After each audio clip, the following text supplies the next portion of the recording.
You are looking at a live video of the Rawhide Event Center just outside of Phoenix, Arizona, where Vice President Kamala Harris has just taken the stage for a campaign rally. Phoenix, of course, has a large Latino population, and it happens to be in a state where early in-person voting has already begun, making it a prime target for the Harris campaign as it tries to reach Latino voters. That outreach includes Hombres con Harris, an effort to engage Latino men with events in Arizona, Nevada, and Pennsylvania. Earlier today, Harris held a town hall with Latino voters in Nevada, hosted by the largest Spanish-language network in the U.S., Univision. Joining me now is Adrian Carrasquillo, national political reporter and editor for Politico. It's great to see you. Thanks for coming on the set. Thank you for having me. Both campaigns are doing these events with Univision, and there was a lot of debate. You report on how and where the events were going to be happening, but it is a testament for them to be doing these events at this late stage of a game for this specific audience, how important this section of the vote is for them. Harris is leading Trump among Latino voters in Nevada, for example, by 16 points. But among Latino men, young men aged 18 to 34, Trump is leading Harris by 13 points. It is particularly Latino men where the Democrats need to make up ground. Can you talk a little bit about what the issues are that they most care about that Harris is not resonating with? They care about the economy. In a state like Nevada, they care about the economy and housing. I've talked to Latino voters in states like Pennsylvania and Nevada, and they talk about, that Trump is someone who they don't believe him when they might be religious and he's not. They might be, into certain, they care about parts of the economy, but the thing is that they don't see Harris and they don't see Democrats as doing anything on that.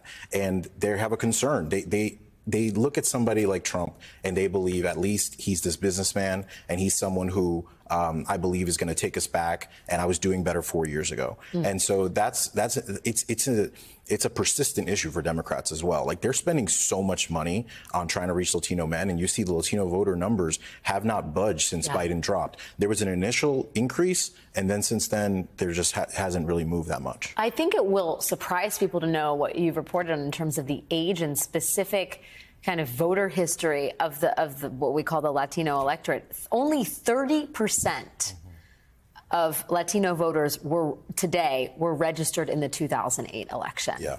The demographics here have shifted dramatically. Can you talk a little bit about who we really mean when we talk about this group of voters? I think it's one of the most undercovered stories this election cycle. The Latino vote has transformed since 2008. It used to be more Spanish speaking. It used to be more foreign born. And now it's more English speaking. They're younger voters. Every cycle, there's like 20% of Latino voters are new voters. These are voters that are coming in every single year.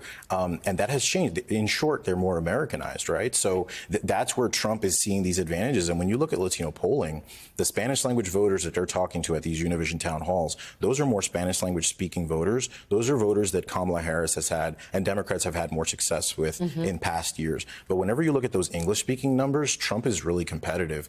Democrats still winning, but it's really close. And I would assume that accounts for some of the strength Trump has on the issue of immigration with younger, more Americanized, maybe American-born Latinos, right? Their attitude towards immigration may not be the same as their parents or their I think that's right, and I've looked at some of those stats and figures where you'll see in interviews with Latino voters and some of these younger men where they say, yeah, maybe like my parents cared about that or my family cared about that, but I don't care about that as much. And they're really about owning a business and having a house and having a car and different things, and it's just something where Donald Trump has this sort of like persistent strength, and Democrats have had a lot of trouble trying to pitch away at that. How much does gender matter here? And I mean specifically electing the first female president, because initially, the Latino voters were much more open to electing a woman than almost any other voting subgroup in America, but that has not redounded to Kamala Harris's benefit.